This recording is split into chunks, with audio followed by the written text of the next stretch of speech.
একটা প্রশ্নের উত্তর আজও জানা হলো না রে। নিজেকে বারবার জিজ্ঞেস করেছি, কখনোই ঠিক বুঝে উঠতে পারিনি। কি প্রশ্ন? সেদিন ছাদ থেকে চলে যাওয়ার সময় তোর চোখে এত বিষণ্ণতা কার জন্য ছিল? আগে থেকে বোঝা না গেলেও তোর ভেতরের তোলপাটটা আমি ঠিকই বুঝতে পারছি। আমি যদি না বসতি তাহলে তোর চোখের কোনায় পানি জমা ছিল কার জন্য? বছরের পর বছর তোকে নিজের ভালোবাসার কথা বলার পরও আমাকে বিয়ে না করে তুই কেন আরেকজনকে বিয়ে করলি? কিভাবে আরেকজনকে ভালোবেসে ফেললি? আমার ভুলটা ছিল কি? সব প্রশ্নের উত্তর জেনে যেতে হবে। কিছু প্রশ্ন, কিছু স্মৃতি ভুলে থাকতে হয়। কিছু জন খুব খারাপ জিনিসটা করা হয়।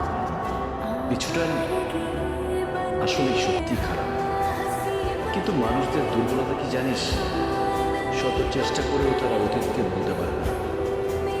কিছু মায়া তাদের সবসময় দাঁড়িয়ে বেড়ায়, আর সেই জন্যই তোর কাছ থেকে জানতে এসেছি আমার ভুলটা ছিল কি। বল, একবার বল। জানতে পারলেও হয়তো নিজের ব্যর্থতাটা মেনে নিতে পারতাম।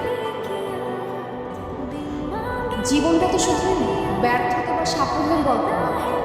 কেন নিজেকে ব্যর্থ ভাবছিস? কেন এমন একটা প্রশ্ন মাথায় নিয়ে করছিস বল? আর তুই সেদিনের মতো আজকের প্রশ্নটা এড়িয়ে যাচ্ছিস।